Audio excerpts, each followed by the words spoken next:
Let's start with the bracket first. This becomes 0 divided by 11. 0 divided by 11 will be 0. This can also be written as 11 into 0, and 11 into 0 will be 0. Finally, 11 divided by 0 is undefined, but this is not the correct way to solve this question. Let's see the correct usage of BODMAS method. Always write BODMAS like this so that you know that division and multiplication are of same priority and need to be solved from left to right, and addition and subtraction are of same priority, solving from left to right. So we'll solve for bracket first. Under bracket also use the same rules of BODMAS.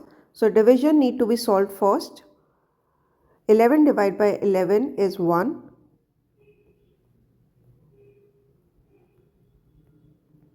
Again 11 minus 1, which comes out to be 10.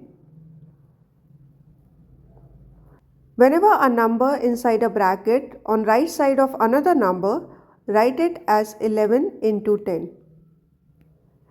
Now we have division and multiplication, so need to be solved from left to right. First we will solve 11 divided by 11, that is 1, into 10, and your final answer will be 10.